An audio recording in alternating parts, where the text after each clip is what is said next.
Essa videoaula tem como objetivo discutir as classificações dos cabos em categorias e classe, bem como a largura de banda e as aplicações de cada uma dessas categorias ou classe dos cabos. Notem que essa tabela não traz todas as categorias ou classes de cabos existentes, mas traz as mais importantes. Como a gente pode perceber, as normas americanas ANSI, TIA, classificam os cabos em categorias, mas as normas internacionais ISO e ABNT usam o termo classe. Mas percebam que existe uma equivalência entre as categorias e as classes. Cada categoria, então, corresponderá a uma classe. E observem que o principal parâmetro que difere as categorias ou classes dos cabos é a largura de banda medida em Hertz. Recordando esse conceito que vocês já conhecem, a gente chama de largura de banda medida em Hertz o tamanho da faixa de frequência de um cabo. Ou seja, o tamanho do intervalo de frequências que esse cabo suporta transmitir. Observem que o conceito de largura de banda medida em Hertz é diferente do conceito de velocidade de transmissão digital medida em bits por segundo.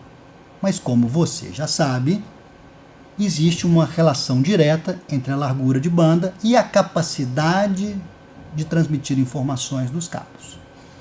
De uma maneira bem simplificada, podemos dizer que quanto maior a largura de banda em Hertz de um cabo, maior será o suporte desse cabo à velocidade de transmissão.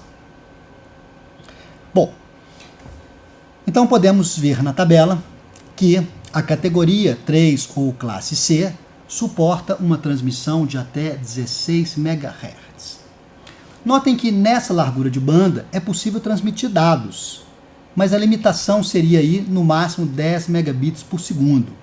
Como atualmente o mercado está descontinuando placas de rede e equipamentos nessa velocidade, que é muito baixa, atualmente as normas admitem o cabo categoria 3 classe C apenas para aplicações de voz, ou seja, para telefonia analógica. Não podemos usar atualmente, em hipótese nenhuma, o cabo categoria 3 para transmissão de dados. A categoria 5E ou classe D, que suporta 100 MHz de largura de banda, é, portanto, a mínima recomendada numa rede de cabeamento estruturado que se propõe a transmitir dados, voz, imagens, uma rede multimídia, seguindo o conceito literal de cabeamento estruturado. Nesse caso, a velocidade suportada será de até 1 Gbps. A categoria 6, chamada pelas normas internacionais e ABNT de classe E, já suporta a largura de banda de 250 MHz. Notem que com essa largura de banda, é possível, em algumas situações, mas não todas, transmitir 10 gigabits por segundo. No entanto, como essa aplicação nessa velocidade não é universal, nós, os profissionais de redes e as normas internacionais, inclusive a norma brasileira, têm recomendado que a categoria 6 seja utilizada em até 1 Gbps, como mostra a tabela. Ou seja, para transmitir 10 gigabits por segundo, recomenda-se no mínimo a categoria 6A, ou seja, classe EA. Essa sim com a capacidade plena de prover até 10 gigabits por segundo num canal de até 100 metros. Notem que para isso a largura de banda dessa categoria 6A ou EA é 500 MHz. Acima dessa categoria nós temos a categoria 7, que suporta a largura de banda de 600 MHz, chamada de classe F. E temos também a categoria 7A, chamada de classe FA, que suporta até 1000 MHz, ou seja, 1 GHz. Essas duas categorias, 7 e 7A, como eu já disse, exigem os cabos com dupla blindagem. Aquela blindagem externa que envolve os 4 pares de fios e mais a blindagem individual em cada um dos pares de fios.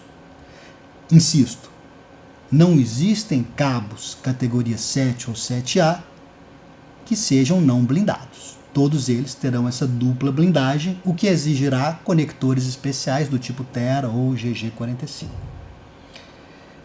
Gostaria de destacar que os cabos categoria 7 e 7A têm de fato uma largura de banda em hertz maior que as outras.